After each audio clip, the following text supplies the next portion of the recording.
सारे सेलिब्रिटी को बुलाया गया। मेरा कहना था कि इतना पैसा खर्चा हुआ था तो 3 ही लोगों ने शपथ क्यों लिए? पूरा मंत्रिमंडल ने शपथ लेना चाहिए था। लेकिन दुर्भाग्यवश पूरे मंत्रिमंडल का शपथ विधि अभी तक नहीं हुआ है। खातों का डिस्ट्रीब्यूशन अभी तक नहीं हुआ है। वहाँ आप देख रहे हैं महाराष्ट्र में परभनी जो है वो पूरा जल रहा है। परभनी में पुलिस के माध्यम से जो है लोगों को मारने का काम हो रहा है। आज वहाँ पे एक बहुत जो है वो बहुत अलग वातावरण है। कहीं ना कहीं उस वातावरण को जो है उसके लिए सरकार को अभी जिम्मेदारी उठानी पड़ेगी। आज जिस तरह से वो घटना हो गई भारत रत्न डॉक्टर बाबा साहब अम्बेडकर के स्टैचू के सामने के संविधान के साथ जो है वो विटंबना करने की घटना हुई, उसकी वजह से जो वातावरण वहाँ पे फैला है उसको भी कंट्रोल करना पड़ेगा। लेकिन किसके पास डिपार्टमेंट है? तो मेरा आह्वान है कि सरकार जल्द से जल्द जो है मंत्रिमंडल डिक्लेयर करे, खाते का वाटअप करे और साथ ही साथ मुख्यमंत्री से मैटर में ध्यान भी दे, क्योंकि चाहे मुंबई की कुर्ला की घटना हो या महाराष्ट्र में रही परभनी की घटना हो, कहीं ना कहीं हमें सोचने पे मजबूर कर देती है।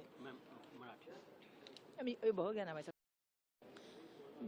असं आहे की सर्वप्रथम जे आहे त्यांना इतकं मोठं मॅन्डेट मिळालं। रिझल्ट जो आहे तो 23 तारखेला लागला, परंतु सरकार बनवायला त्यांना 5 तारीख लागली आणि देशाच्या संविधानाच्या माध्यमातून दिलेला महामहिम राज्यपालांचा अधिकार अध्यक्षांनी वापरला। संविधान विरोधी हे सरकार निर्माण झालं। एक मोठा इव्हेंट केला गेला, सेलिब्रिटींना बोलवलं गेलं आणि त्याच्यामध्ये करोड रुपये खर्च झाले, ज्याच्यामध्ये फक्त मुख्यमंत्री आणि 2 उपमुख्यमंत्री महोदयांनी त्या ठिकाणी शपथ घेतली।